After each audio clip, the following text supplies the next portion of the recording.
ऐसे और भी मज़ेदार वीडियो के लिए हमारे चैनल को लाइक, शेयर और सब्सक्राइब करें।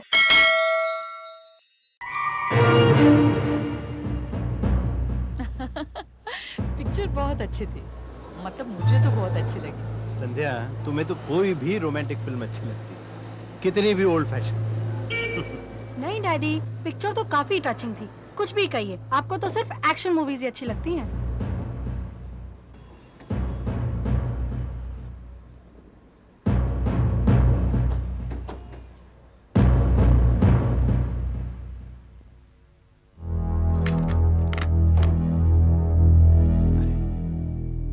भाई साहब ने लाइट क्यों नहीं ऑन की?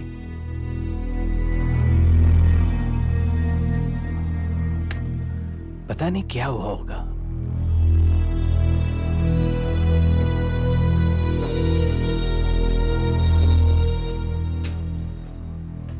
अरे, यहां भी लाइट बंद है। क्या बात है?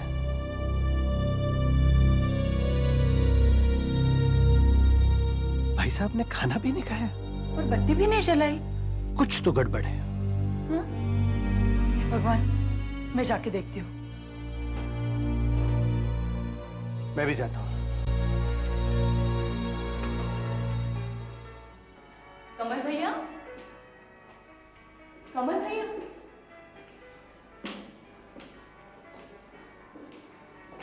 कमल भैया, कमल भैया, कमल भैया, कमल भैया। भाई साहब, ओ भाई साहब। चाचा, चाचा, दरवाजा क्यों नहीं खोलते? कमल भैया, कमल भैया, दरवाजा खोलो। कहीं कुछ गड़बड़ तो नहीं? अभी तुम रोना धोना बंद करो। मैं नीचे गैरेज से जाकर कुछ सामान लेकर आता हूँ। शायद दरवाजा तोड़ना पड़ेगा। मैं बाहर जाकर खिड़की पर देखता हूँ, शायद कुछ नजर आ जाए। कमल भैया, कमल भैया।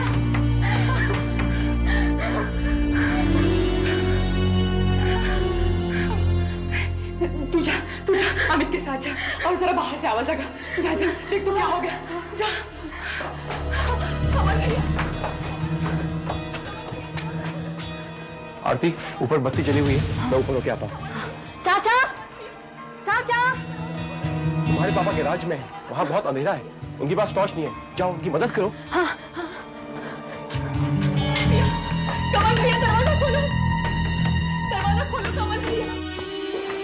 पापा कुछ मिला? नहीं, वही तो देख रहा हूँ। ये आवाज कहाँ से है? चलो देखते हैं। चलिए। कमल भैया, दरवाजा खोलो। ये किस चीज की आवाज थी? शायद पीछे रोड से आई है। हाँ? या तो कोई कार का टायर बर्स्ट हो गया है या फिर किसी कार ने बैकफायर किया लगता है। नहीं, ये आवाज घर के अंदर से आई है। इसका मतलब चाचा ठीक है। हाँ, चाचा, चाचा, चाचा, चाचा, चाचा, चाचा गिरे हुए हैं। चाचा गिरे हुए हैं। अंदर जाके देखा। चलो।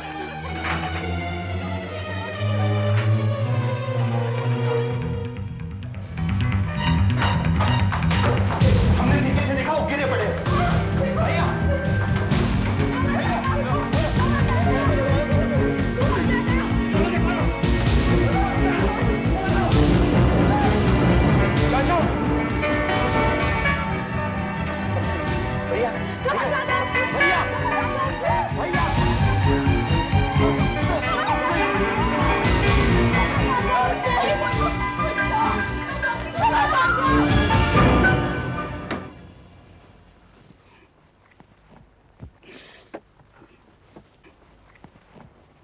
चाचा, डॉक्टर साहब,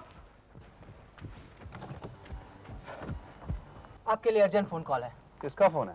ग्रोवर साहब के घर से है। कमल साहब गिरे पड़े हुए हैं, वो बिल्कुल हिल डुल नहीं रहे। शायद उनको फिर से हार्ट अटैक आया है। Heart attack? और उनको कहो कि मैं अभी वहां पहुंचता हूँ, और आज सीआईडी वालों को भी फोन करो और उनको भी वहां आने के लिए कहो। सीआईडी वालों को? जो मैं कह रहा हूँ वो करो, उनको कहो कि मैंने बुलाया है, मुझे अंदेशा है कि कहीं कुछ गड़बड़ ना हो गई होगा।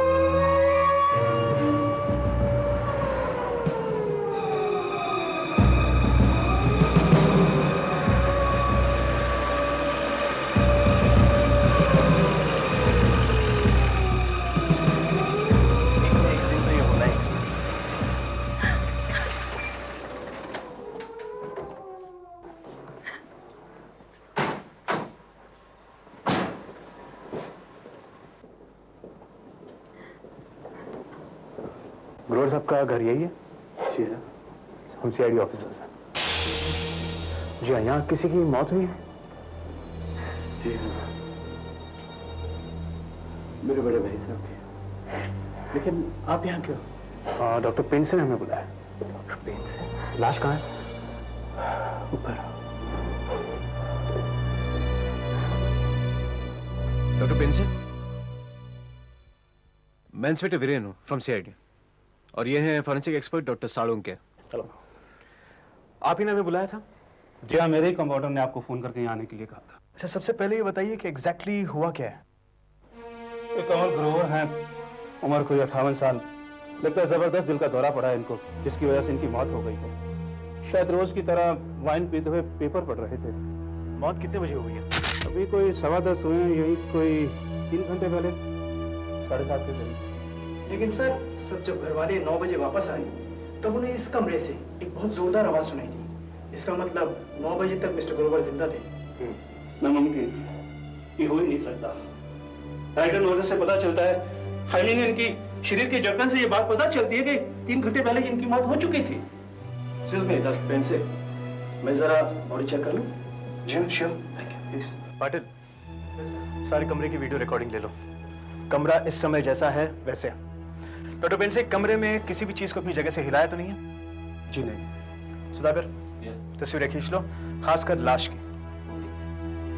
डॉक्टर साहब जी, एक बात अभी भी हमारे समझ में नहीं आई कि आपने हमें यहां बुलाया है कत्ल के केस में, और आप ही कह रहे हैं कि ये एक हार्ट अटैक है। जी हाँ, हार्ट अटैक है, लेकिन मैं फिर भी यही कहूंगा पूरे विश्वास के साथ कि यह कत्ल ही है, क्योंकि ऐसे कई जहर होते हैं जिसके खाने से दिल का दौरा पड़ सकता है, और ये केस ऐसा ही है। चलिए मान लेते हैं कि आपकी पूरी बात सही है, फिर भी आप इतने विश्वास के साथ कैसे कह सकते हैं कि ये कत्ल है? देखिए, कमल मेरा पेशेंट था, लेकिन इससे पहले वो मेरा जिगरी दोस्त था 30 साल से। हालांकि कमल को पहले 2 हार्ट अटैक हुए थे, पर वो बहुत ही माइल्ड किस्म के थे। मैंने अभी कुछ दिन पहले इनके दिल का पूरा मुआयना किया है, इसका हार्ट बिल्कुल मजबूत था। फिर तो ये एक नॉर्मल हार्ट अटैक भी हो सकता है। हाँ, हो सकता है, लेकिन मेरा दिल नहीं मानता, क्योंकि कमल को पहले 2 हार्ट अटैक जो हुए थे ना, वो अपने परिवार की वजह से हुए थे। बहुत परेशान करते थे इनके परिवार वाले इनको, मुझे कई बार कह चुके थे। ये बहुत ही लालची किस्म के लोग हैं, वो बहुत ही लालची किस्म के, इनकी मौत का इंतजार कर रहे थे वो। इसलिए मैं कहता हूँ कमल यूं ही नहीं मर सकता, जरूर किसी ना किसी ने इन्हें जहर दिया होगा। अच्छा हाँ वीरेन, मेरे ख्याल से डॉक्टर पेंट से एकदम सही कह रहे हैं। शरीर का पूरा खून एकदम बह करके नीचे की तरफ आ गया है, जिससे साफ पता लगता है कि मौत करीब 7:15 से 7:30 बजे के बीच होगी।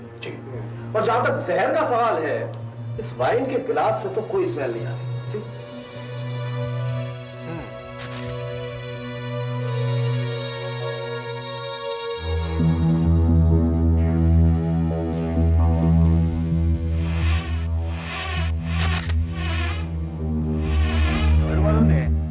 अंदर आने के लिए दरवाजा तोड़ा था, क्योंकि ये दरवाजा अंदर से बंद था।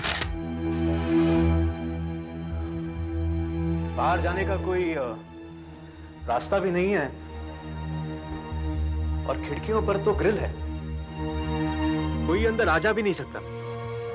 एक बंद कमरे में दिल का दौरा पड़ने से एक मौत हुई है, फिर भी आपको शक है कि ये एक खून है? क्यों? मेरे को समझ में नहीं आ रहा है। जब अंकल की मौत हार्ट अटैक से हुई है, तो फिर पुलिस का यहाँ पर क्या काम है? नहीं, वैसे तो कोई काम नहीं है, लेकिन आप ऐसे ही समझिए। आप मेरा नाम जयेश ग्रोवर, तो जिनकी मौत हुई है वो मेरे बड़े भाई साहब थे। और ये मेरी बेटी है। आपकी मिसेस? वो अब इस दुनिया में नहीं रही। आप? मैं संध्या। मिस्टर कमल आपके क्या लगते हैं? मेरे भाई थे। लेकिन हाँ, इनसे बड़े। And you? मैं अमित। कमल मेरे अंकल थे, मेरे पिताजी के बड़े भाई। मेरे माँ बाप एक्सीडेंट में मारे गए थे, उसके बाद से मैं इनके साथ रह रहा था। अच्छा, आप सब यहाँ साथ रहते हैं? जी हाँ। और मिस्टर कमल, उनकी शादी नहीं हुई थी, वो अकेले ही थे। अच्छा एक बात बताइए कि ये जब हुआ तब आप सब शाम को कहाँ थे? हम सब रिट्स थिएटर में फिल्म देखने गए थे 6 से 9, बगल में है। क्या नाम था फिल्म का? जीना मरना तेरे संग। अच्छा मिस्टर कमल आपके साथ क्यों नहीं गए? उन्हें फिल्म देखने का शौक नहीं था। वैसे भी उनका हर रोज का कार्यक्रम बंधा हुआ था। हर शाम 7 बजे एक गिलास वाइन पीते थे, 8 बजे खाना खाते थे और फिर सो जाते थे। अच्छा, बड़ी अजीब बात है कि इतना बड़ा घर है लेकिन कोई नौकर चाकर दिखाई नहीं दे रहा। हमारे पास 2 नौकर हैं, लेकिन क्योंकि आज संडे है इसलिए हमने उन्हें छुट्टी दे दी थी। अच्छा, if you don't mind, mister Kamal क्या काम करते थे? मतलब बिजनेस था या सर्विस करते थे? उनकी एक बहुत बड़ी फैक्ट्री है, सिद्धेश टेक्सटाइल्स, ओह। और बहुत अच्छी चल रही है। अच्छा, और आप सब क्या करते हैं? मैं जो बस अब बिजनेस शुरू करने वाला था। अच्छा, और ये मेरी लड़की कॉलेज में पढ़ती है और संध्या घर संभालती है। वैसे मैं लेक्चरर भी हूँ।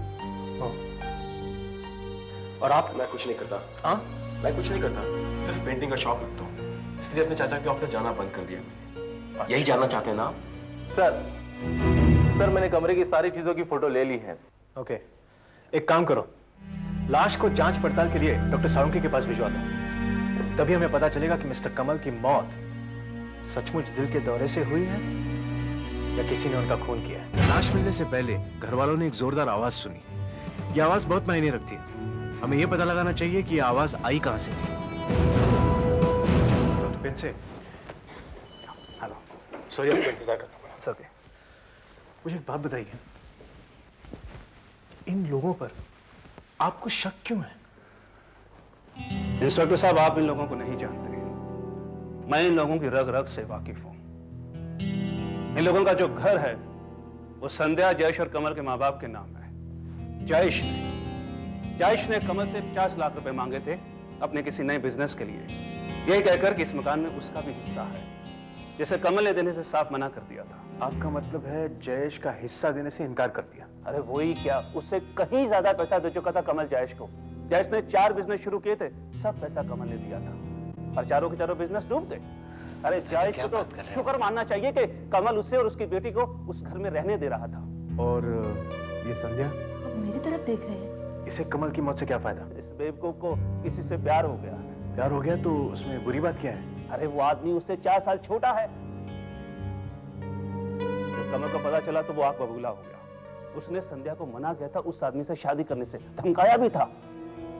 और अमित को तो कमल अपने बच्चे की तरह चाहता था। कमल की इच्छा थी कि मेरे बाद मेरा बिजनेस अमित ही संभाले, और अमित कुछ और ही बनना चाहता था, पेंटर बनना चाहता था, पेंटर। पर जब कमल ने उसे पेरिस के किसी फाइन स्कूल में भेजने से मना कर दिया था ना, तब से ये उससे नफरत करने लगा था। अच्छा, इनमें से एक आरती ही है जो कमल को सच्चे दिल से चाहती थी, और कमल भी उसे अपनी बेटी से बढ़कर चाहता था। यही एक वजह है कि कमल जयेश को बर्दाश्त करता था। इनके शरीर में कोई ऐसा जहर नहीं पाया गया जिससे हार्ट अटैक होता है। मतलब साफ है कि मिस्टर कमल जो वाइन पी रहे थे उसमें कुछ नहीं मिलाया गया। लेकिन हाँ, हार्ट अटैक अपने आप नहीं हुआ है, करवाया गया है। कैसे? बिजली के झटके से। मतलब आप ये कह रहे हैं कि इसे बिजली का शॉक दिया गया? हाँ, एक जबरदस्त बिजली का झटका जिससे इनके दिल की मसल्स बहुत जोर से धड़कने लगी और अचानक रुक गई। फिर तो शॉक से इनके बदन पर जलने के निशान होने चाहिए। हाँ है ना, ये देखो बहुत धुंधले धुंधले निशान है, क्योंकि कई बार ऐसा होता है कि निशान साफ नहीं दिखाई देते, लेकिन फिर भी ये देखो, ये नीले नीले निशान पूरी हथेली पे, उस हाथ में भी है, देखिए पूरा हाथ जल गया है। इससे साफ पता चलता है कि इन्होंने किसी चीज को बहुत जोर से पकड़ा। लागत, टेप प्ले करो जो हमने कमरे में निकाली।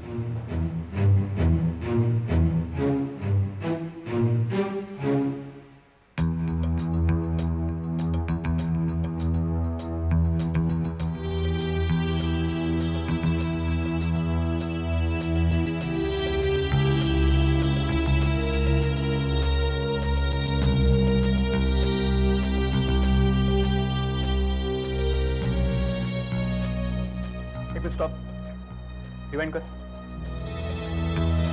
बस प्ले।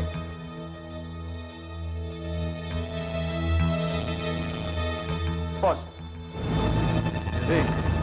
इस लैंप को ब्यूरो लेकर आओ। सर, ये है सर वो लैंप। गुड, निकालो, अभी पता चलेगा। कनेक्ट करो इसे। जी सर। इसका मतलब है कमल को दिल का दौरा बिजली के शॉक से हुआ, लेकिन इसका मतलब यह नहीं कि उसका खून हुआ। और ऐसे हादसे तो गलतियों से अक्सर हुआ करते हैं। अभी पता चल जाएगा। स्विच ऑन करो, टेस्ट करो।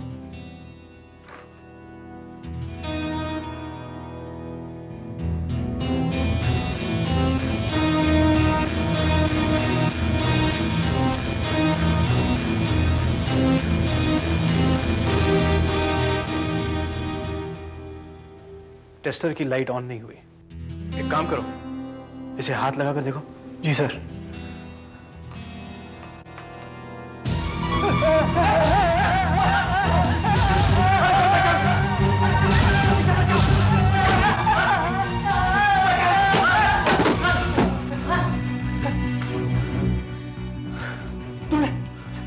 तुमने इसे मरने क्यों दिया? तुमने इसे बचाया क्यों नहीं? देखा कितनी दर्दनाक मौत मिली होगी कमल ग्रोवर को। इससे आपको अंदाजा आ गया होगा। विवेक, तुम उठ सकते हो। गुड, हमें उस कमरे को एक बार फिर से चेक करना होगा। अपने ग्लव्स पहन लो, टेस्टर्स रेडी रखो। इस कमरे की एक एक चीज चेक करो। हमें यह देखना है कि किसी में बिजली का करंट लगता है क्या। Okay okay, come on.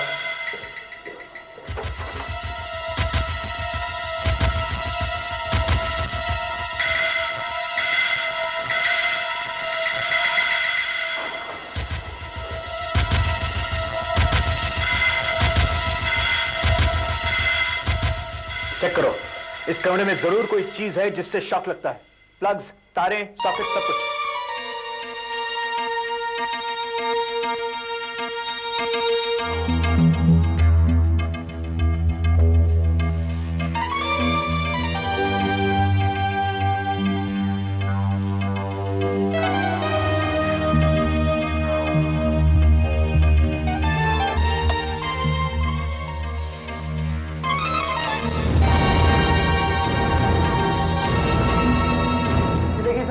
Radiogram को क्या हुआ? सर टेस्टर लगाने से टेस्टर की लाइट ऑन हो रही है सर। दिखाओ।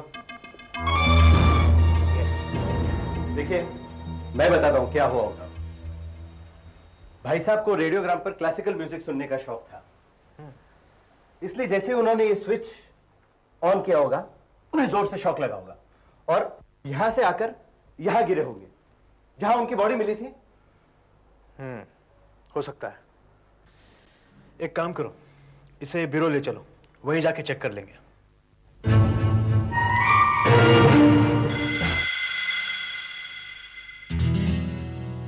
तो रेडियोग्राम यहाँ पर है और मिस्टर कमल की लाश यहाँ पड़ी थी। उन्हें यहाँ पर शॉक लगा और फिर वो लड़खड़ाते हुए ये 10-12 फीट का फासला तय करके यहाँ पर आकर गिरे और मर गए।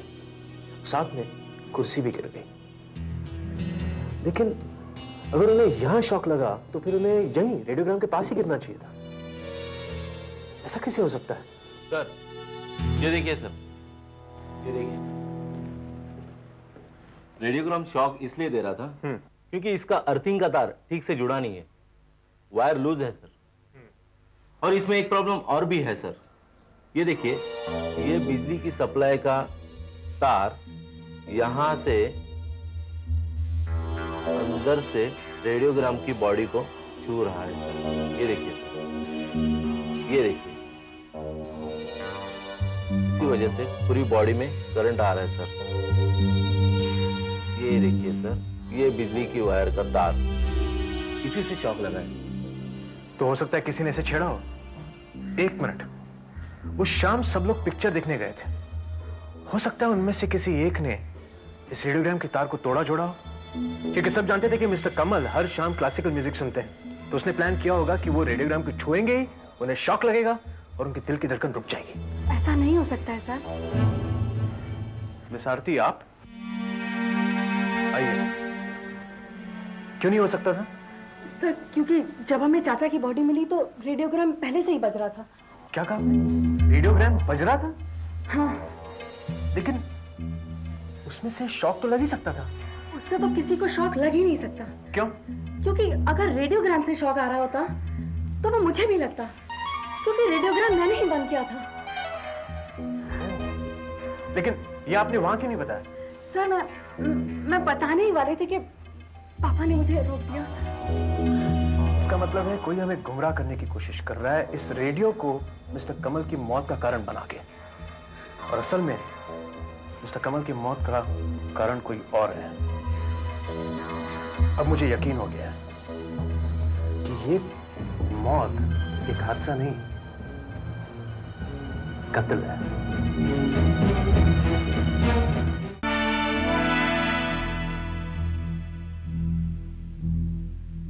आप लोग यहाँ बार बार क्यों आ रहे हैं, जबकि ये बात साफ हो गई है कि कमल अंकल की मौत रेडियोग्राम में से शॉक लगने से हुई है। हाँ, और वैसे भी अब तो केस खत्म हो गई है। नहीं, मिस्टर कमल की मौत रेडियोग्राम की वजह से नहीं हुई है। किसी ने हमें गुमराह करने की कोशिश की है।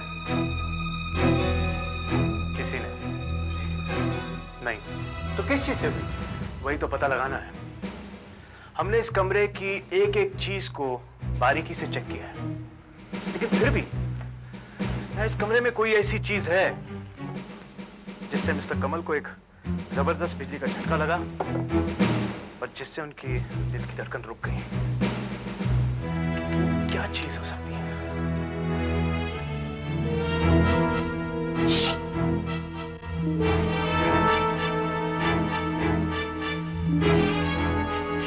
ये सीढ़ी यहां क्या कर रही है? तुम लोग यहीं रुको, मैं नीचे चेक करता हूं।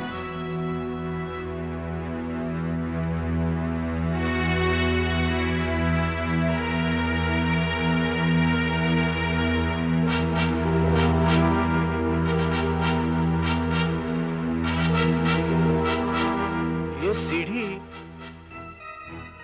यहां क्या कर रही है? हाँ, मिस्टर कमल के कमरे के नीचे? पिछले हफ्ते यहाँ कुछ प्लास्टरिंग का काम चल रहा था, इसलिए हो सकता है ये सीढ़ी यहाँ रह गई होगी। हो सकता है, लेकिन ये भी तो हो सकता है कि किसी ने बाहर से किसी चीज से शॉक दिया हो। कोई भी आदमी बाहर से खुली तार अंदर छोड़कर उन्हें शॉक देकर तार को बाहर वापस खींच सकता है। बहुत आसान है। और ग्रिल भी तो है, ग्रिल में भी तो करंट छोड़ी जा सकती है।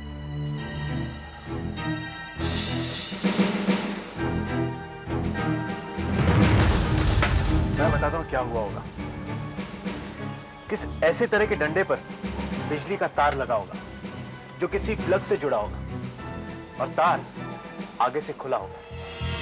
कातिल इसे लिए सीढ़ी चढ़ता है और मिस्टर कमल की खिड़की पर पहुंचकर वो एक ऐसी आवाज करता है जिसे सुनकर मिस्टर कमल खिड़की के पास आ जाते हैं। कातिल तार उन्हें छू देता है। मिस्टर कमल को एक जबरदस्त बिजली का झटका लगता है और वो गिर पड़ते हैं और कुछ ही पल में उनकी मौत हो जाती है। मुझे लगता है ऐसा ही कुछ हुआ होगा। ये आप क्या कह रहे हैं? अंकल को कौन मारना चाहेगा? ऐसा कोई जिसे अच्छी पेंटिंग करनी है या फिर जिसे बिजनेस में बहुत सारा पैसा चाहिए। देखिए इंस्पेक्टर साहब, आपकी बात बिल्कुल गलत है। आपके अनुसार मेरे भाई साहब की मौत 7:30 बजे हुई और एकदम हुई, और 6 से 9 बजे तक हम लोग सब फिल्म देखने गए थे। इससे एक बात एकदम साफ साबित होती है कि ये काम हम में से किसी का नहीं हो सकता। हाँ, आप कुछ भी कहिए इंस्पेक्टर साहब। ठीक है, मुझे इतना बताइए कि सिनेमा हॉल में क्या आप सब इकट्ठे बैठे थे? तो आपको क्या लगता है मैं झूठ बोल रहा हूँ? मैं कुछ गलत बात कर रहा हूँ? देखिए, नहीं, हम एक साथ नहीं बैठे थे। हमने ब्लैक में टिकट्स लिए थे, इसलिए 3 टिकट्स एक साथ और एक टिकट अलग मिला था। वैसे हम एक दूसरे को देख सकते थे। तो अलग कौन बैठा था? अमित ही अकेला बैठा हुआ था। और ब्लैक में टिकटें भी अमित नहीं ली होंगी? हाँ। जाहिर है कि आप सब 3 घंटों तक इकट्ठे बैठे होंगे और अमित को सिर्फ इंटरवल में ही मिले होंगे। और इसके अलावा अमित के पास काफी समय था यहाँ आकर अंकल का खून करके सिनेमा हॉल वापस पहुंचने का। नहीं नहीं नहीं, मैंने नहीं मारा उन्हें।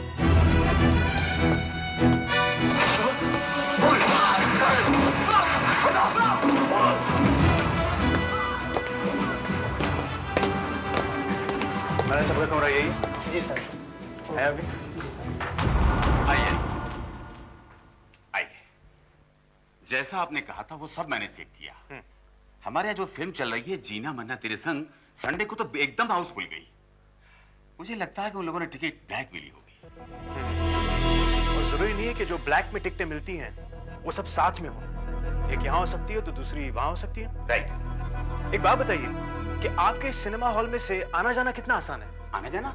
हाँ, मेरा मतलब है अगर फिल्म 6 बजे शुरू हो और अगर कोई 7:15 और 7:30 बजे सिनेमा हॉल में से बाहर निकलकर चुपचाप जाकर आधे घंटे बाद फिर से वापस आना चाहे तो क्या वो बिना किसी के देखे ऐसा कर सकता है? नामुमकिन। देखिए 7:45 बजे इंटरवल होता है और रूल्स के मुताबिक सभी दरवाजे इंटरवल तक बंद रहते हैं, वो भी ताला लगाकर। अच्छा, यानी अगर कोई भी बीच में जाना चाहे तो उसे आपका मेन गेट खुलवाना ही पड़ेगा। बिल्कुल। एक मिनट, मैं अपने वॉचमैन को फोन करके बुलवाता हूं, आप उसी से पूछ लीजिए।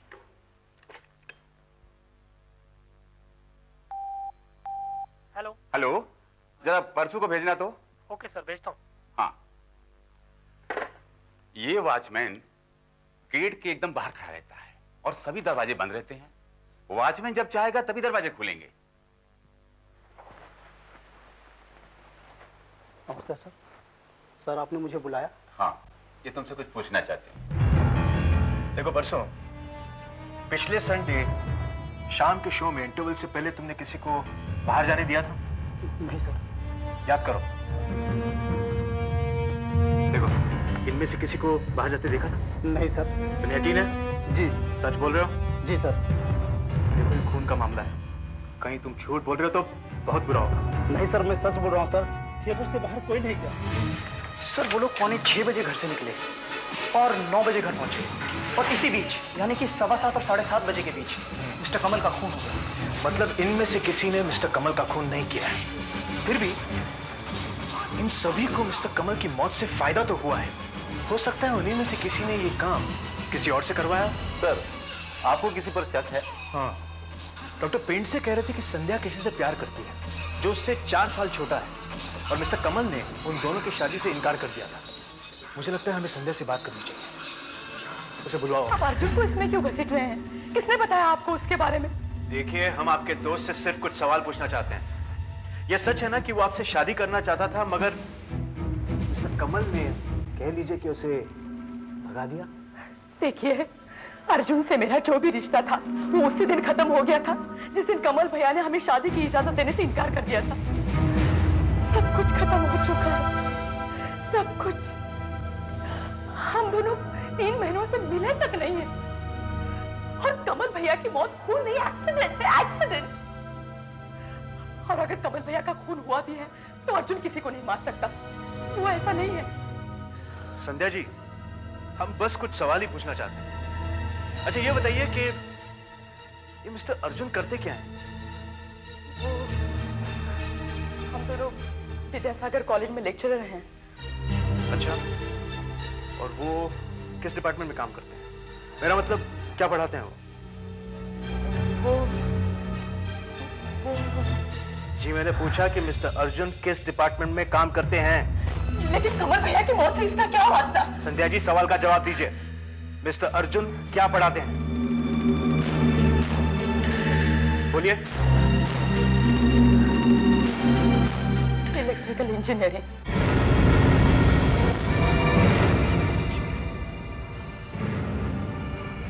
और मौत भी बिजली के झटके से ही हुई। राजेश, अजय, विवेक, मैं क्लास के बाद समझाता हूँ ये तुमको। हाँ, तुम लोग अभी जाओ। Okay sir.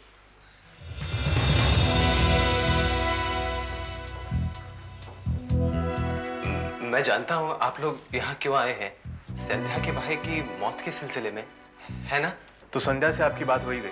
हाँ, मगर मैं हैरान हूँ आप लोग पहले नहीं आए मेरे पास। आखिर संध्या के भाई की मौत तो इलेक्ट्रिक शॉक से हुई थी और फिर मैं इलेक्ट्रिक इंजीनियरिंग पढ़ाता हूँ। आपको शक नहीं हुआ मुझ पर? क्यों? शक होना चाहिए था क्या? आप जानते हैं कि मैं और संध्या एक दूसरे से प्यार करते हैं, मगर मेरी उम्र और मेरी औकात की वजह से मिस्टर कमल शादी के खिलाफ थे। जाहिर है मैं उन्हें नापसंद करता था, लेकिन इतना भी नहीं कि मैं उनका खून कर दूं। कत्ल की रात आप कहाँ थे? यहीं पर था, अगले दिन के लेक्चर की तैयारी कर रहा था, शाम 7 बजे से 9 बजे तक। हाँ, मैं यहीं पर था। अकेले या आपके साथ कोई था? अकेला था। आप चाहे तो वॉचमैन से पूछ सकते हैं। मेरे जाने के बाद 9 बजे उसने मेरा रूम लॉक किया था। हाँ, मगर बीच में मेरे पास इतना वक्त था कि मैं जाके वापस आ सकता था, लेकिन मैंने ऐसा किया नहीं। और कोई सबूत भी तो नहीं है मेरा। हम फिर वापस आएंगे आपके पास। ठीक है, देख लेंगे। सर, वॉचमैन का बयान अर्जुन के बयान से मिलता है और उसे पूरा विश्वास है कि अर्जुन कॉलेज के बाहर नहीं गए थे। मुझे भी लगता है कि अर्जुन खूनी नहीं हो सकता। बहुत ही पेचीदा खून है ये। It's a complicated case. एक आदमी शाम 7:15 और 7:30 के बीच बिजली के झटके से मरता है। हो सकता है किसी ने बिजली का तार खिड़की में से अंदर फेंका हो और फिर निकाल लिया हो, लेकिन जिन लोगों को फायदा हो सकता है वो लोग तो कत्ल के वक्त वहां मौजूद ही नहीं थे। तो फिर हाँ, मैं पहुंच रहा हूं, बस अभी निकल रहा हूं मैं। हाँ, आधे घंटे में पहुंच जाऊंगा। हाँ, तुम सब तैयार तो हो? ओके। मेरी बहन आई हुई है पूना से। उससे और उसके पति को ड्रामा देखने जाना है थिएटर में। और पता है मुझे क्या करना है? मुझे उनके बच्चों की देखभाल करनी है घर में।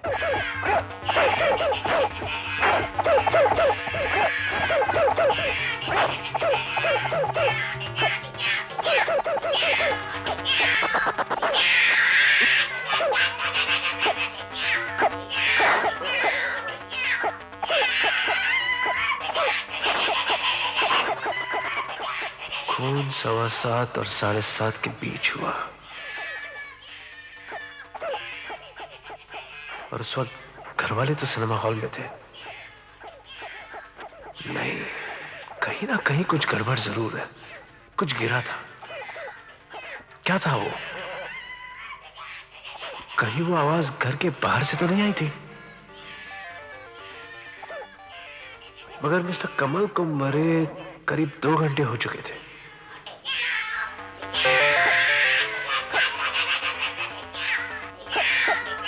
अरे आवाज कम करो मोनू मीनू, आवाज कम करो। मैं समझने की कोशिश कर रहा हूँ कि खून के वक्त वो आवाज कहां से आई थी।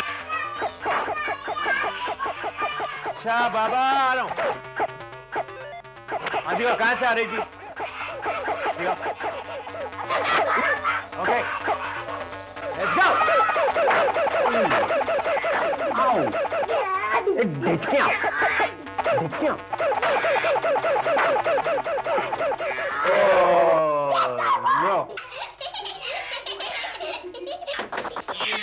अब बस जाओ। हाँ बाबा, बैठ रहा हूँ।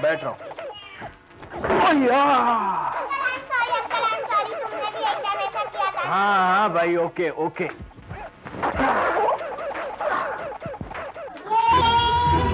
कुर्सी, वो आवाज कुर्सी गिरने की होगी, क्योंकि कमल ग्रोवर की लाश के पास वो कुर्सी गिरी हुई थी। जरूर ये उसी की आवाज थी।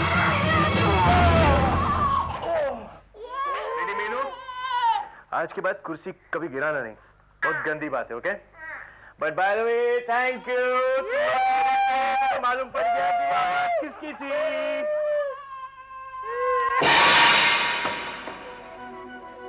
यही है वो धमाका जो आपने उस रात 9:15 बजे सुना। अब सवाल ये उठता है कि अगर मिस्टर कमल की मौत 7:30 बजे हुई थी और आप सब 9:15 बजे लौटे थे, तो फिर आप में से कोई कत्ल कैसे कर सकता है? हाँ? मैं बताता हूं कैसे। कातिल एक बिजली की तार लेता है और उसे इस कुर्सी में यहां बांध देता है। कुर्सी लोहे की है और इसका दूसरा कोना स्विच में लगा देता है और फिर तार को वो छुपा देता है ताकि कोई इसे देख ना सके। अब शाम को जब आप सब पिक्चर देखने के लिए निकलने लगते हैं, तब कातिल स्विच ऑन कर देता है और मिस्टर कमल की यह कुर्सी एक पल में खतरनाक बन जाती है। फिर 7:30 बजे रोजमर्रे की तरह मिस्टर कमल अपनी ड्रिंक बनाते हैं अपना फेवरेट रेडियोग्राम ऑन करते हैं और फिर टेबल की तरफ आते हैं और अपनी ड्रिंक टेबल पर रखते हैं और कुर्सी में बैठने लगते हैं। जैसे ही उनका हाथ कुर्सी पर लगता है उन्हें एक जबरदस्त बिजली का झटका लगता है, उन्हें हार्ट अटैक आता है, वो गिर जाते हैं और मर जाते हैं। मेरे ख्याल से ऐसे ही कुछ हुआ होगा। लेकिन कातिल ने ये तार खींचा कहां से? बताता हूं। शाम को जब आप सब पिक्चर देखने के बाद घर वापस पहुंचे तो कातिल ने बाकी लोगों को इधर उधर भेज दिया और खुद सीढ़ी से चढ़कर खिड़की पर आया और उसने तार को खींच लिया। क्यों अमित? खिड़की के बाहर तुम ही थे ना? नहीं नहीं, मैं ऐसा नहीं कर सकता हूँ, मैंने ऐसा नहीं किया है।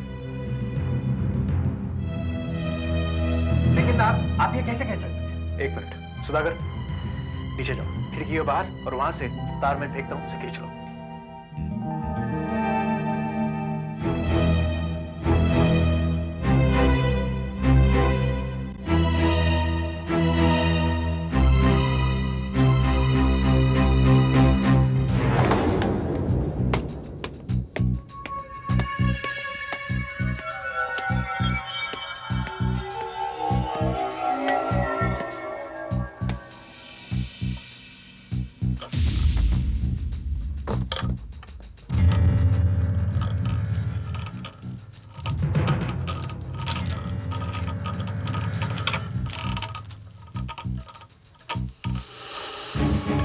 हाँ, खींचो।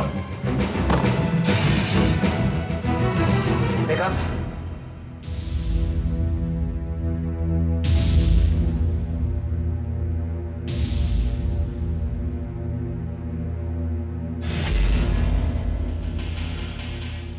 ये क्या किया तुमने? मैं चाचा जी का खून नहीं किया है। मैं कसम खाता हूँ, मैंने उनका खून नहीं। बोलता है? शर्म नहीं आती तुम्हें? आस्तीन का सांप निकला तू? एक मिनट। शायद मुझसे कोई गलती हो गई है। तार यहां से नहीं खींची गई थी। तो फिर कहां से खींची? तार यहां से खींची गई थी। लेकिन वहां तो दरवाजा था बंद। हाँ बंद। विवेक, एक काम करो, तार को यहां से निकालो और लेकर कारपेट के नीचे से दरवाजे लेके जाओ। कभी कहते हैं तार वहां से खींची थी, कभी कहते हैं वहां से खींची थी। एक बात बोलो। अमित बाहर खड़ा था, उसी ने खींचा है। इंतजार कीजिए। एक मिनट। विवेक, हरी आप कारपेट के नीचे से ले जाओ दरवाजे तक, दरवाजे के बाहर। इंतजार करो मतलब क्या? यहाँ किसी का खून हुआ है और ये बड़ी बड़ी अटकनें लगा रहे हैं। विवेक, हो गया? दरवाजा बंद कर लो।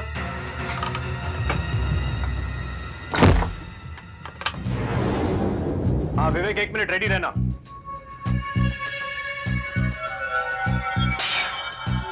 हाँ अब खींचो।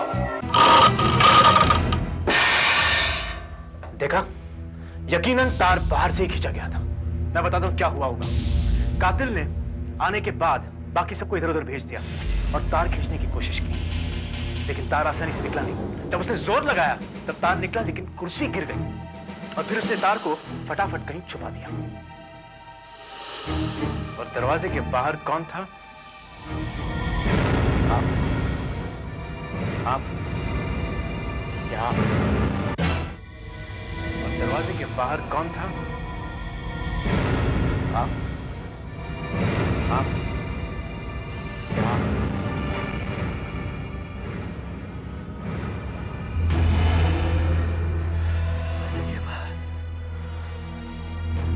संध्या तुम? करेक्ट। संध्या?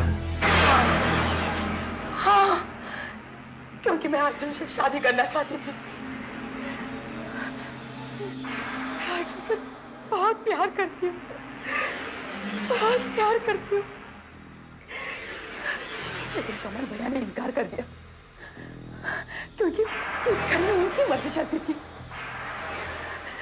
कहने लगे वो लड़का मेरे से छोटा है। अरे छोटा है तो क्या हुआ? वो लड़का हम परिवार से है और हम ऊंचे घराने के। उसके पास रहने के लिए घर तक नहीं है।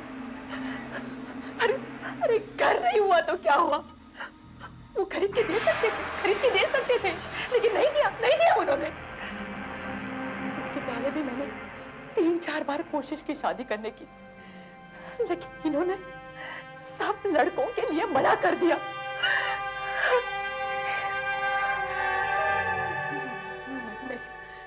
मेरी उम्र निकली जा रही है। मैंने सोचा जब तक ये जिंदा है तब तक मैं अर्जुन से शादी नहीं कर सकती और हम सुख से नहीं रह सकते।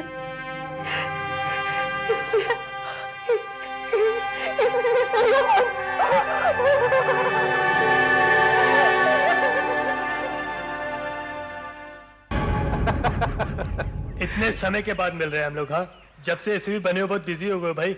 चलो अच्छा हो, कम से कम इतने दिनों के बाद तुम्हें डिनर पे आने की फुर्सत तो मिली। यार देशमुख, जब से तुमने रिसोर्ट का काम शुरू कर दिया है ना, तुम भी तो बिजी हो गए हो। अरे घर पर भी नहीं मिलते यार। अरे यार देखो ना, अभी तो ये पूरी तरह खुला भी नहीं है, और जब खुल जाएगा तो मैं और बिजी हो जाऊंगा। खैर कोई बात नहीं, घर चलते हैं। आज शारदा ने तुम्हारी वो मनपसंद मच्छी करी बनाई है, कोंकण स्टाइल। क्या बात है। हाँ लेट्स गो। अरे मैं शायद गाड़ी की चाबी बुलाया, अभी ला। तो फिर जाओ जल्दी। Springdale resort.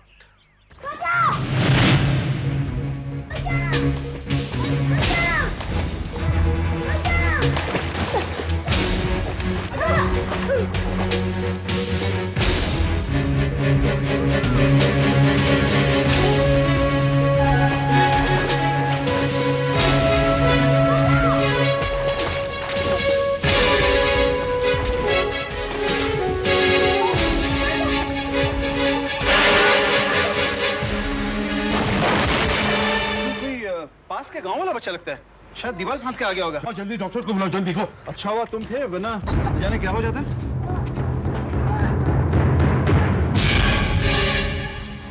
मेरा रिवॉल्वर गायब हो गया। अरे किसने मेरा रिवॉल्वर लिया किसी ने? कहाँ गया मेरा रिवॉल्वर? तुमने लिया? नहीं साहब, तुमने हाथ में लगाया। तुमने? तो फिर मेरा रिवॉल्वर कहाँ गया? क्या आसमान खा गया? जमीन निकल गई? कौन था इधर? और कौन था इधर? सर एक आदमी था कुर्ते में, वो उस तरफ भागा जा रहा था। मैं समझा वो डॉक्टर को बुलाने जा रहा है। पर उस तरफ तो भाग जा रहा है। वॉचमैन, वॉचमैन जी साहब, यहाँ साहब। जी साहब, तुमने किसी आदमी को भागते हुए देखा? आप कुर्ता पहने हुए? हाँ साहब, एक आदमी अभी इधर भागा था। मेरी कुछ समझ में नहीं आया वो क्यों ऐसे जा रहा है। हाँ। स्कूटर भी फुल स्पीड पर भगा कर ले गया। स्कूटर था उसके पास? वो आदमी कैसे दिखता था? 30-35 के आसपास होगा, सांवला सा था, नीले रंग का स्कूटर था। नीले रंग का स्कूटर? अच्छा, वो यहाँ कैसे आया? तुमने उसे अंदर आने दिया होगा ना? क्या वो क्लब का मेंबर था? कौन था वो? वो खंडेलवाल साहब से मिलने को आया था साहब। ये खंडेलवाल कौन है? विजय खंडेलवाल हमारे यहाँ काम करता है, पर वो तो छुट्टी पर है। फैमिली को लेकर लोनावला गया हुआ है। लोनावला? तुम्हें पता है वो कहाँ मिलेगा? किसी होटल या लॉज में ठहरा होगा, वो तो पता नहीं।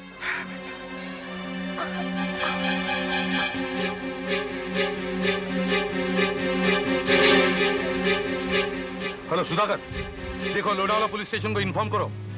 वहां के हर एक होटल और लॉज में चेकिंग करो। विजय खंडेलवाल नाम है आदमी का, फैमिली के साथ है। मुझे चाहिए वो, अर्जेंट।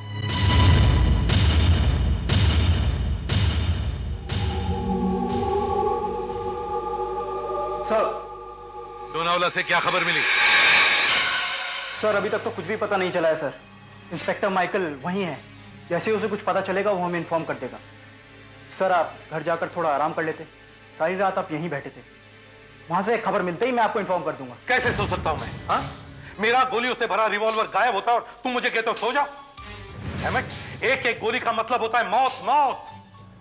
और न जाने वो पागल आदमी क्या करेगा उस रिवॉल्वर से, किसकी जान लेगा वो। अब तक तो किसी को मार भी दिया होगा। अगर उस रिवॉल्वर से किसी की मौत हो गई तो वो सरासर मेरी गलती होगी, मेरी गलती। सॉरी, गुस्सा तो मुझे अपने आप पर आ रहा है। पुलिस वाले की सबसे कीमती चीज होती है उसका सर्विस रिवॉल्वर, और मैंने अपने रिवॉल्वर को आज तक किसी को छूने तक नहीं दिया और वो अचानक गायब हो गया। मैं इतना परेशान हूं मैं बता नहीं सकता। मुझे अपना रिवॉल्वर ऐसा छोड़ना नहीं चाहिए था। गलती मेरी थी, मेरी थी। सर इसमें आपकी क्या गलती है? आपने तो एक डूबते हुए बच्चे को बचाया है। आखिर उसको क्या जरूरत पड़ी? उसका इरादा क्या था? Hello sir, Michael here. Sir, Vijay Khandelwal मिल गया। क्या? खंडेलवाल मिल गया? कहाँ? होटल सवेरा में सर। अच्छा, अब कहाँ है वो? मेरे पास ही खड़ा है। फोन दो उसे। लो, एसीपी साहब से बात करो। एसीपी साहब, विजय खंडेलवाल बोल रहा हूँ सर। हाँ मिस्टर खंडेलवाल, कल आपका कोई दोस्त आपसे स्प्रिंगडेल क्लब में मिलने आया था। उसकी उम्र 30 या 35 के आसपास, सांवला रंग और नीले रंग का स्कूटर है उसके पास। हमें उसके बारे में सारे डिटेल्स चाहिए। सर, ऐसा तो मेरा कोई दोस्त नहीं है।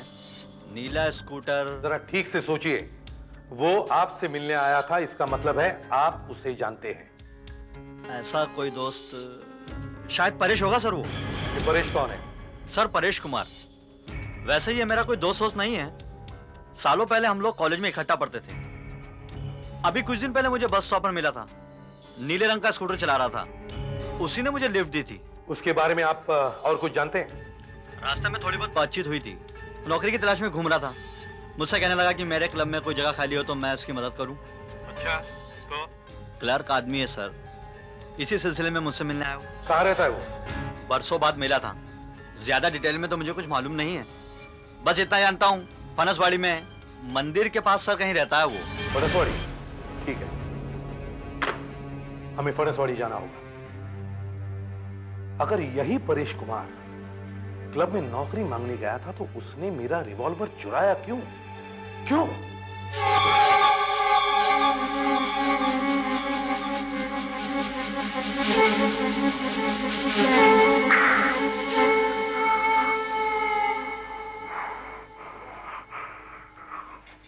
अरे, तुम उठ गए? कल रात ऐसे ही सो गए बिना कपड़े बदले? थक गया था ना। निर्मल कहाँ है? निर्मल बाहर खेल रहा है बच्चों के साथ। कल मुझसे पटाखों की जिद कर रहा था। मैंने कह दिया कि मेरे पास पैसे नहीं है। कल तुम गए थे पुराने ऑफिस, क्या कहा उन लोगों ने? पैसे मिलेंगे?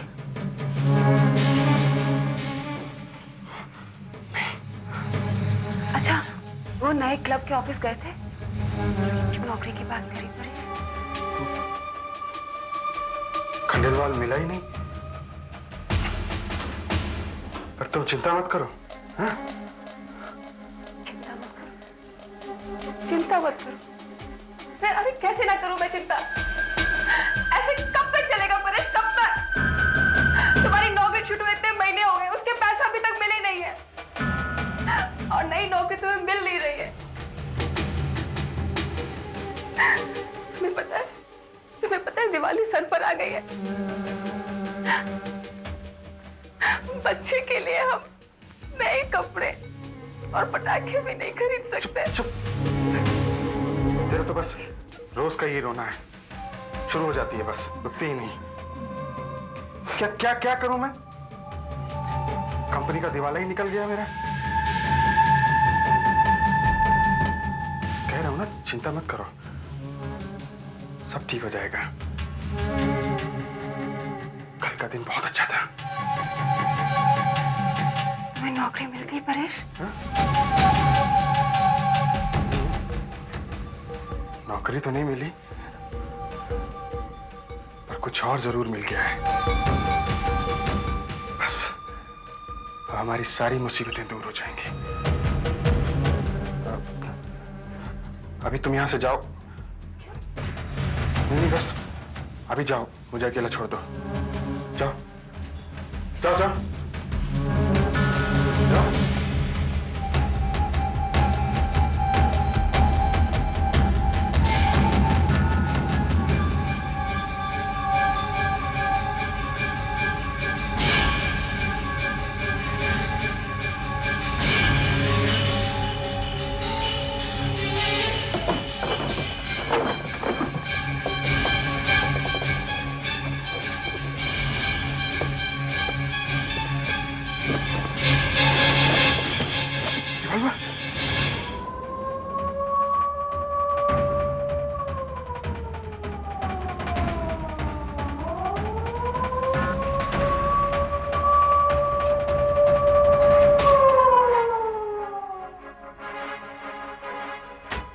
परेश कुमार कहाँ रहते हैं? वहाँ वहाँ? वहाँ मेरे डैडी रहते हैं। वो तुम्हारे डैडी हैं? हाँ। Good boy. वो घर में है? हाँ। थैंक यू बेटा।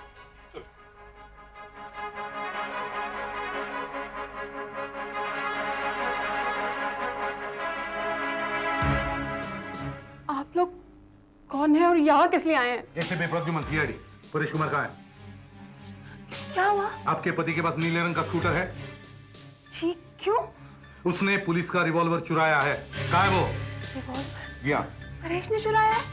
ऐसा नहीं हो सकता। हाँ मम्मी, पापा के हाथ में बंदूक थी, मैंने देखा था।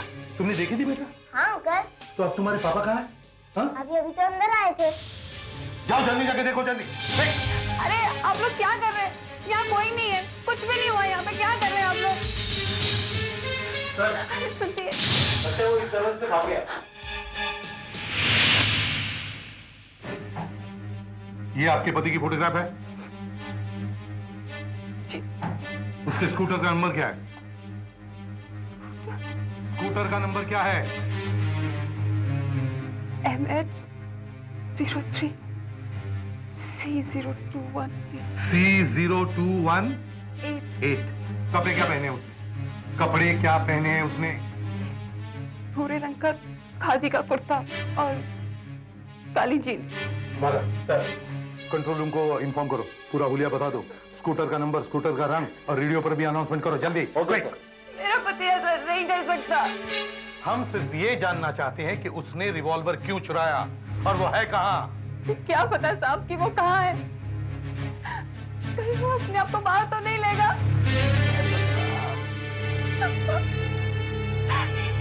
मेरी वजह से ही हुआ है। मैं खामोखा उनके पीछे पड़ी रहती थी। अरे क्या हुआ, कमीने ने पैसे नहीं दिए तो? कौन कमीना? किसने पैसे नहीं दिए? परेश गोल्डन प्लांटेशन वालों के क्लर्क का काम किया करता था। जब कंपनी में घाटा होने लगा तो उन्होंने 5 महीने की तनख्वाह नहीं दी। पिछले 2 महीने से तो कंपनी बंद हो गई है। 2 महीने से परेश कुंदन से चक्कर काट रहा है। उन्होंने 1 पैसा नहीं दिया सर, 1 पैसा नहीं दिया। सर, इसका मतलब है परेश कुंदन सेठ के पास ही गया होगा। इस आदमी को देखा है तुमने? क्या ये आज मिस्टर कुंदन से मिलने आया था? अरे हाँ, ये तो अपना परेश है। और सर ये आज नहीं, कल उनसे मिलने आया था। बेचारा बहुत परेशान था और कर भी क्या सकता है सर। उसकी जगह कोई और भी होता ना तो उसका भी दिमाग सटक गया होता। ऐसा क्या हुआ था कल? जरा ठीक से बताओ। अब क्या बताऊं सर, कल जब वो आया ना तो यहाँ पर बैठा हुआ था। यहाँ पर? हाँ, यहाँ बैठा हुआ था। हेलो, विशाल टूर? जी हाँ, हमें 2 टिकट चाहिए दुनिया भर के टूर के लिए, वर्ल्ड टूर 14 तारीख की। जी हाँ, हाँ हाँ सभी, south Africa, New York, London, Paris और हवाई। हाँ हाँ सभी जगहों की। टिकट कुंदन सेठ और माया कुमारी के नाम की। जी हाँ। जी कितने? 1,75,000 रुपए। हाँ हाँ हाँ हाँ, आप तक सारी पेमेंट 2 घंटे के अंदर पहुंच जाएगी। Okay, thank you. सर, आपकी और माया जी की टिकट हो गई है। गुड। 14 तारीख की। Very good. Thank you sir. Sir ये मिस्टर परेश आपसे मिलना चाहते हैं। नमस्कार सर, वो आज बुलाया था आपने। सर मेरे पैसे आज तो मिल जाएंगे ना? परेश, मैं तुम्हें कितनी बार बता चुका हूं कि मेरा दिवाला निकल चुका है। कंपनी करीब करीब बंद पड़ गई है। मुझे पैसे की कितनी तंगी है तुम्हें कैसे बताऊं? फिर भी मैं फाइनेंस कंपनी से कुछ पैसे ले रहा हूं, उसके बाद तुम्हारा काम हो जाएगा। तुम ऐसा करो, 15 तारीख को आओ, तुम्हारा हिसाब चुकता हो जाएगा। क्यों मुझ करीब को बना रहे हो साहब? आप मेरे को 15 तारीख को बुला रहे हो, जबकि 14 तारीख को आप वर्ल्ड टूर के लिए निकल रहे हो साहब। ओह माय गॉड, ये तो मैं बिल्कुल भूल ही गया था। क्या है कि बिजनेस के सिलसिले में मुझे बाहर जाना पड़ रहा है, पैसों का बंदोबस्त भी हो ही जाएगा। ऐसा करो, इनका चेक बाय पोस्ट भेज दो। जी सर। बिजनेस के लिए जा रहे हैं? अपनी गर्लफ्रेंड को घुमाने के लेके जा रहे हैं? अब सुन चुका हूं मैं साहब, क्यों झूठ पे झूठ बोले जा रहे हो? मेरे ऑफिस में मुझे झूठा कहने की हिम्मत कैसे हुई तेरी? आप 2 लाख रुपए खर्च कर सकते हैं अपनी अय्याशी के लिए, मेरे 20,000 रुपए आप नहीं दे सकते साहब। मेरे भी 20 बच्चे हैं साहब। चुप! इतना कहने की हिम्मत कैसे हुई तेरी? तू सच सुनना चाहता है ना तो सुन। मर्जी आए उतने चक्कर लगा, 1 पैसा नहीं मिलने वाला तुझे। तू और तेरा खानदान गया बाहर में। मुझे कोई मतलब नहीं। पैसे वसूल कर सकता है तो करके दिखा। And now get lost. अब बस बहुत हो गया, अभी बहुत हो गया, समझे तुम? बर्दाश्त की भी एक हद होती है, समझे? इधर तुम अयाशी कर रहे हो, मेरा परिवार वहां भूखा मर रहा है। मैं बता लूंगा साहब, मैं छोड़ूंगा नहीं तुमको। छोड़ूंगा नहीं मैं तुमको, मैं बर्दाश्त कर दूंगा, छोड़ूंगा नहीं। दोबारा ना आने पाए। पर हुआ था वो सब कुछ, और फिर परेश ने मेरा रिवॉल्वर चुरा लिया। कुंदन अब कहाँ है? सर तो अभी घर पर ही हैं। दोपहर को उनकी एक मीटिंग है, उसके बाद सर मड आइलैंड वाले अपने बीच हाउस पर जाएंगे। क्या परेश को वो घर मालूम है? जी। जरूर परेश वहीं गया होगा, शायद वहां पहुंच भी गया हो। कुंदन को चेतावनी देनी पड़ेगी। वहां का नंबर क्या है? 666-323।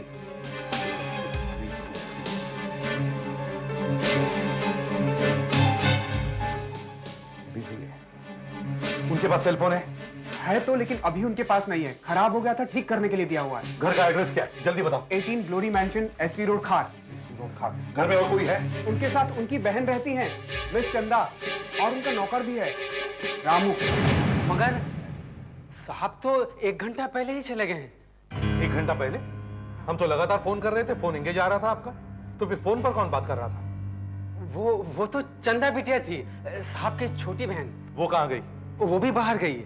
और साहब कहाँ गए तुम्हें मालूम है? हाँ, साहब मडालैंड गए हैं किसी खास मीटिंग पे। वहां से वो अपने हाउस जाएंगे, 2 दिन बाद आने को कह गए हैं। वहां का पता और टेलीफोन नंबर मालूम है? हाँ। जल्दी बताओ। हाँ, 7142221। और पता है वो पारिजात विला, मछुआ मारो के बस्ती के पास। साहब के जाने के बाद उनसे कोई मिलने आया था, कुर्ता और जीन्स पहने हुए, नीले रंग के स्कूटर पर? हाँ, आया था। कौन? साहब के ऑफिस का ही कोई आदमी था। साहब के जाने के 20 मिनट बाद आया था, कुछ पेपर में साइन करवाने थे। कहता था बहुत जरूरी कागजात है। तुमने साहब के बारे में तो कुछ नहीं बताया ना उसको? मैंने बता दिया। साहब गलती हो गई क्या? वो तो ये भी पूछ रहे थे कि कौन सी गाड़ी में गए हैं। मैंने कह दिया लाल कलर की एक्स्ट्रा थी। साहब कोई बात है क्या? नहीं, बाद में बताता हूँ। चलो मड आइलैंड।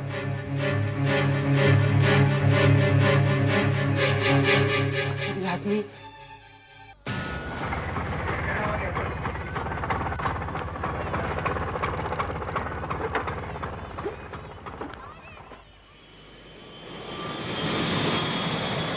एक बीड़ी का बंडल देना। जी, ये लीजिए साहब। यहाँ से कोई लाल गाड़ी देखी आपने जाते हुए? बड़ी गाड़ी। लाल रंग की बड़ी गाड़ी? एस्ट्रा। हाँ, आधे घंटे पहले एक लाल रंग की बड़ी गाड़ी गई थी यहाँ से, यहाँ रुकी थी। मेरे से उसने 4 फॉरेन के पैकेट लिए थे। 2 दिन का स्टॉक लिए थे मेरे से। 2 दिन का स्टॉक? अब कभी उसे 2 दिन के स्टॉक की जरूरत नहीं पड़ेगी। और अब एक आवश्यक सूचना, शहर के सीआईडी हेडक्वार्टर्स को परेश कुमार नाम के आदमी की तलाश है, जिसकी उम्र 35 साल है और जिसका कद 5 फुट 11 इंच है। परेश कुमार ने भूरे रंग का खादी कुर्ता और काले रंग की जीन्स पहनी है और वो MH03C0218 नंबर के नीले स्कूटर पर फरार हुआ है। यदि आपको परेश कुमार के बारे में कोई भी जानकारी हो तो कृपया सीआईडी हेडक्वार्टर्स को टेलीफोन नंबर 100 पर सूचित करें। परेश कुमार को पकड़ने की या उससे उलझने की कोशिश बिल्कुल ना करें, क्योंकि उसके पास पिस्तौल है और वो बहुत ही खतरनाक है। रुक यहाँ पे। तू वही है ना, अभी रेडियो पे बताया था, वही है ना तू जिसकी सीआईडी को तलाश है? हाँ, वही है। सीआईडी अब मुझे तलाशी करती रह जाएगी। मेरा नाम हुलिया जानकर क्या कर लेगी सीआईडी? कुछ नहीं। लेकिन अब तुमने मुझे पहचान लिया है। नहीं, अब तुझे मरना पड़ेगा। Hello, control calling ACB Pradyuman. हाँ, एसीबी प्रद्युमन यार, बोलो कंट्रोल रूम। सर, इस वक्त आप कहाँ पर हैं? हाँ, मड आइलैंड रोड पे। अच्छा, परेश कुंदन की कुछ खबर चली? सर, मड रोड से अभी एक खबर आई है। अक्सा बीच से करीब 1 किलोमीटर पहले परेश कुमार के हुलिये के आदमी ने जगदीश कोल्ड ड्रिंक हाउस के आदमी पर अपनी गन से अटैक किया है। Over. Jagdish cold drink house? ठीक है, हम वहाँ पहुँचते हैं। Over. Jagdish cold drink house, sir जल्दी। ये कुंदन कहाँ गायब हो गया? उसका तो कोई नामो निशान ही नहीं दिख रहा है। कहाँ गया होगा?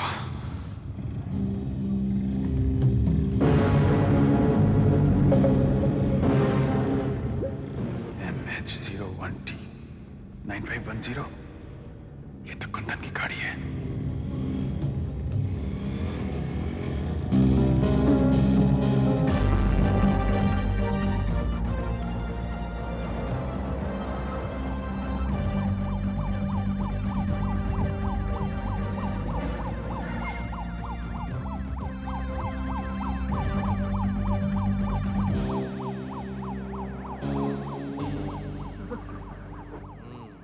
छोटी सी खरोंच है, ठीक हो जाएगी।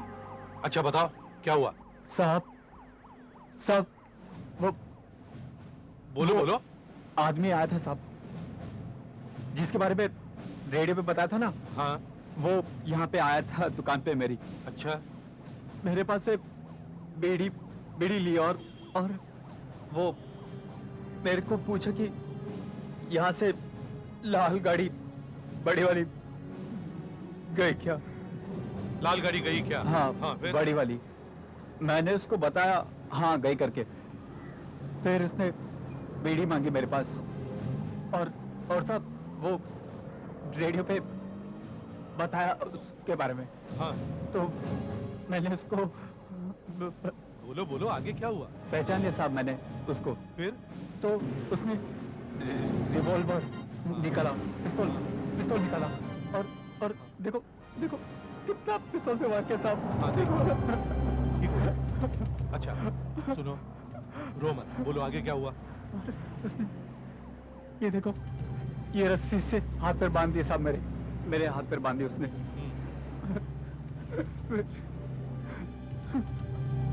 फिर क्या हुआ? मैं बेहोश हो गया साहब। ये देखिए, ये स्कूटर परेश का ही है। इसका नंबर MS030218। और चाबी भी है। वो जानता है कि हमें उसकी गाड़ी का नंबर पता है, इसलिए वो गाड़ी यहाँ छोड़कर गया। लेकिन वो गया कैसे? साहब वो मेरी मोटरसाइकिल लेके गया साहब। तुम्हारी मोटरसाइकिल? कैसी मोटरसाइकिल? काले रंग की, वो लेके गया। नंबर क्या है गाड़ी का? MH03L9911। MH03L L9911। 9911। ये सब कितनी देर पहले हुआ? शायद 30-40 मिनट हो गए होंगे। सर अगर आप कहें तो अनाउंस करा दो रेडियो पर मोटरसाइकिल का नंबर। हाँ करवा दो, लेकिन कोई फायदा नहीं होगा। रेडियो पर अनाउंसमेंट होने से पहले वो अपने शिकार तक पहुंच जाएगा। हमें कुंदन को बचाना है। चलो क्विक।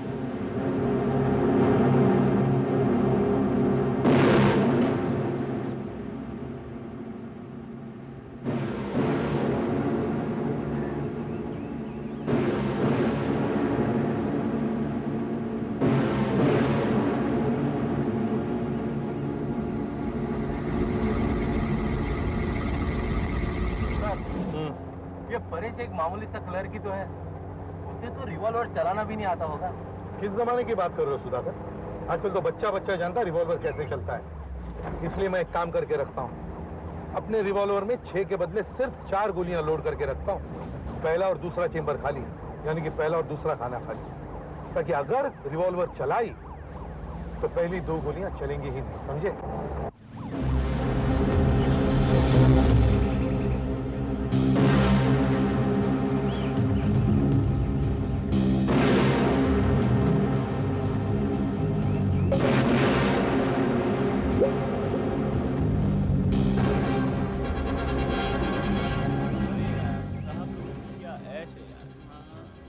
क्या कहें इनके बारे? गाड़ी है, बंगला है, क्या जिंदगी है। होता है। अरे साहब आ गए, चलो। ट्रेन चली गई, उसके बाद लोग अपने घर जाते हैं ना, एक आदमी वहीं पे खड़ा प्लेटफॉर्म पे हंसे जा रहा है। लोगों ने पूछा वही बात क्या है, हंस क्या रहे हो? कहता है गाना मुझे था, वो चला गया, छोड़ने आया था।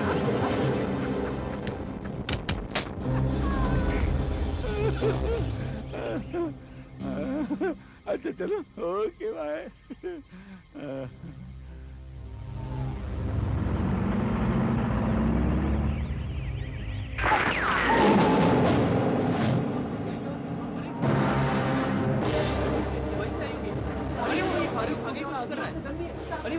गन लेके जा रहा है वो।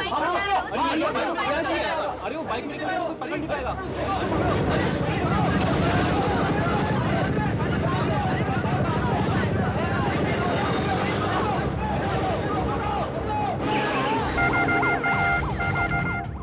हेलो, इसलिए बदलूंगा सर, अभी मड रोड के होटल कवाना से एक मैसेज आया है। वहाँ पर एक गोली चली है, गन फायर हुआ है। ये होटल आक्सा बीच से 3 किलोमीटर की दूरी पर है। ओवर। होटल कबाना? हम लोग तो उसके पास में ही है। हाँ, पहुंचे। ओवर। सर, जिस कुंदन सेठ के बारे में आप पूछताछ करने के लिए जा रहे हैं, उसकी एक इंफॉर्मेशन मिली है। ओवर। कुंदन सेठ के बारे में इंफॉर्मेशन है? क्या है? ओवर। सर, इंफॉर्मेशन है, कुंदन सेठ ने कवाना रेस्टोरेंट में थोड़ी देर पहले खाना खाया और एक मीटिंग भी की। ओवर। कुंदन सेठ होटल में था जब गोली चली? यस सर, वो वही था। ओवर। ठीक है, हम लोग पहुंचते हैं वहाँ। सुधाकर, जल्दी, फास्ट।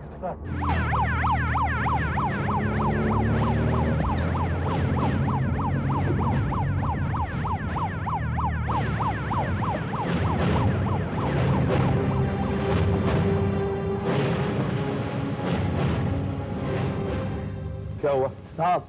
यहाँ एक जोर से आवाज हुई, पटाखे जैसी। हम लोग अंदर से बाहर निकले तो देखा एक आदमी मोटरसाइकिल से भागा हुआ जा रहा था। शायद यही कहीं से गया होगा वो।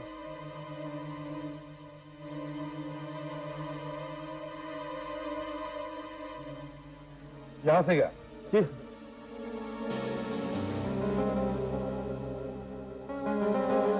मोटरसाइकिल?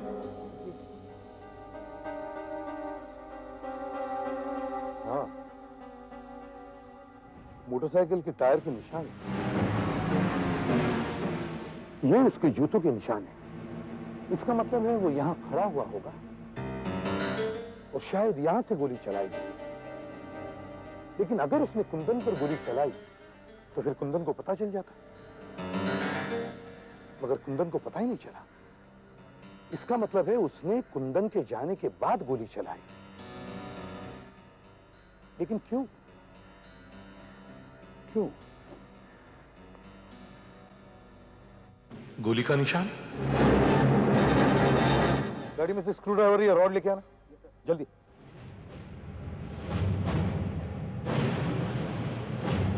आपको पक्का याद है कि मिस्टर कुंदन यहाँ लंच के लिए आए थे? जी हाँ, उन्होंने यहाँ बैठ के एक बिजनेस मीटिंग की और थोड़ी सी शराब पी। गोली जमीन के अंदर गई होगी।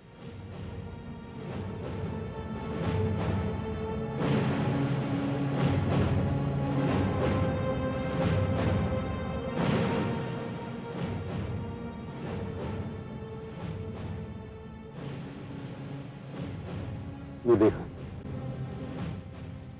गोली अंदर तक गई है। सर, इसका मतलब उसे रिवॉल्वर चलाना आता था।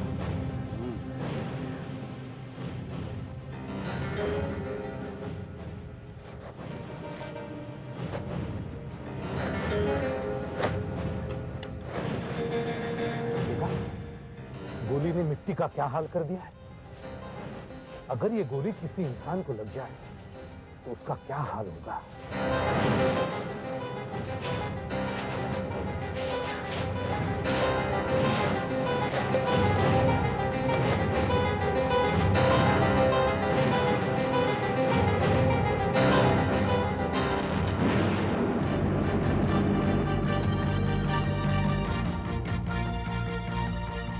मेरा अंदाजा सही निकला। कुंदन के जाने के कितनी देर बाद गोली की आवाज सुनाई दी? कुछ ही देर बाद। कुछ ही देर बाद मतलब परेश और कुंदन के बीच कुछ ही मिनटों का फासला है। उसके नौकर ने कहा था कि वो मड आइलैंड के बीच हाउस पर जाने वाला है। कितनी देर लगेगी? सर, 45 मिनट तो लगेंगे। चलो चलो जल्दी।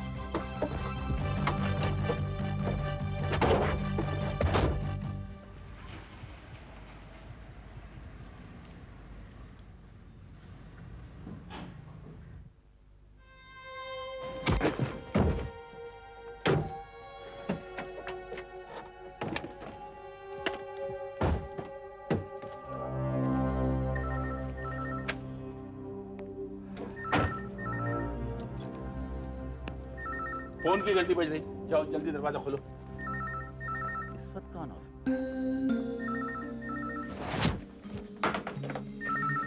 जल्दी करो।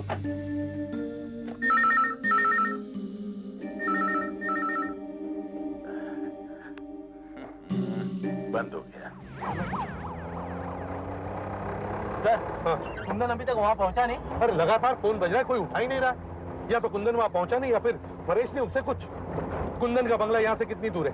बस गांव के पास ही है, तकरीबन 20 मिनट का रास्ता है। अगर 70-80 की स्पीड से जाएगा तो फिर चलो सुधाकर, जल्दी करो। हरी आप, गाड़ी भगाओ गाड़ी। हमें कुंदन को बचाना है, जल्दी। Damn it!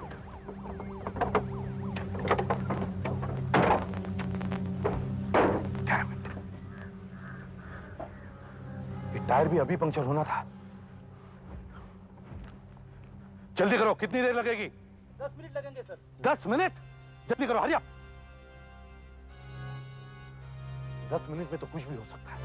ना जी साहब, पिछली बार जब हम यहाँ आए थे तो जाने से पहले मैंने काफी स्टॉक छोड़ रखा था विस्की का। कैसे गायब हो गया पता नहीं? या फिर शायद मैं ही तुम एक काम करो, 2 बोतल विस्की ले आओ और साथ में डिनर के लिए फ्राइड पॉम्फ्रेट A1 क्वालिटी का। साहब मुझको देर हो जाएगी आने में, क्योंकि जल्दी से रिक्शा नहीं मिलता बाहर। अरे तो गाड़ी में चले जाओ ना, ड्राइवर इन्हें ले जाओ।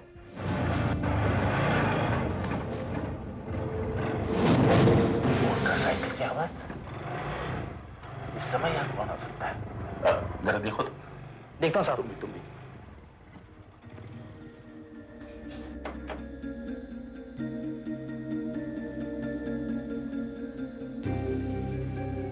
कौन है?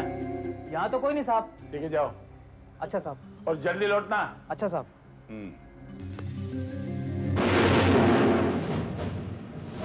कमान हरी आप, और कितनी देर लगेगी? 5 मिनट? 5 मिनट? कोई गाड़ी भी नहीं दिखाई दे रही, नहीं तो लिफ्ट ले। सुधाकर, सुधाकर रोको इन्हें।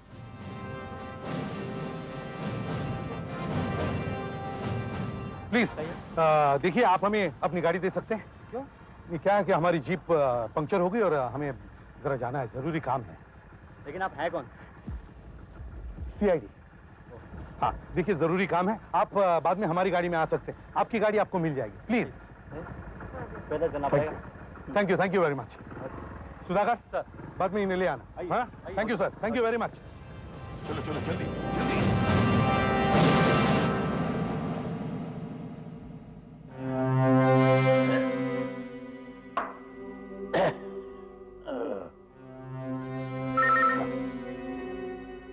Trunk trunk trunk trunk. वाह क्या म्यूजिक है। Trunk trunk. अबे अब चुप हो जा।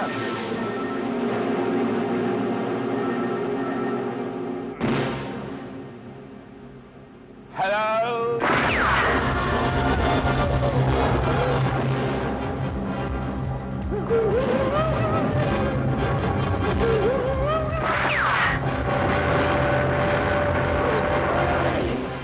क्यों मेरे पीछे पड़े हो यार?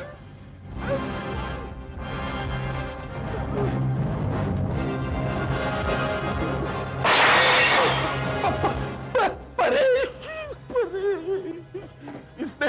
इसने इधर से घेर रखा है। मुझे इस गेट से निकल जाना चाहिए।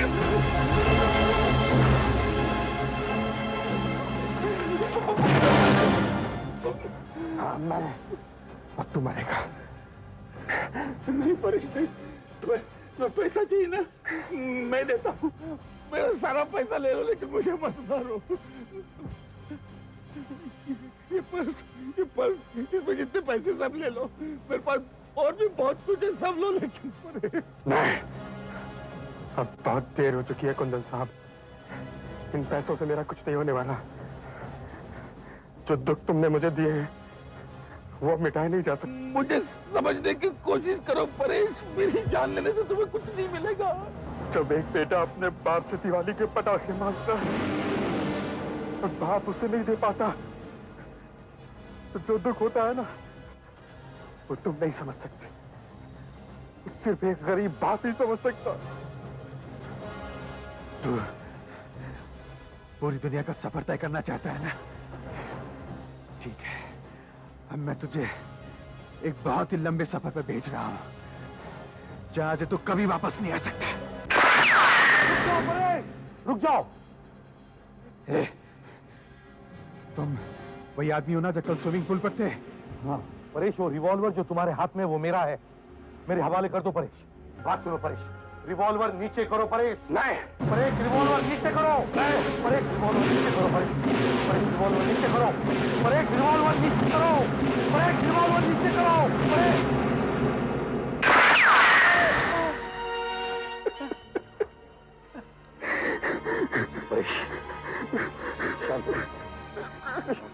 Thank you sir. आप नहीं आते तो पता नहीं मेरा क्या हाल होता। ये आदमी तो पागल है, दिमाग इसका।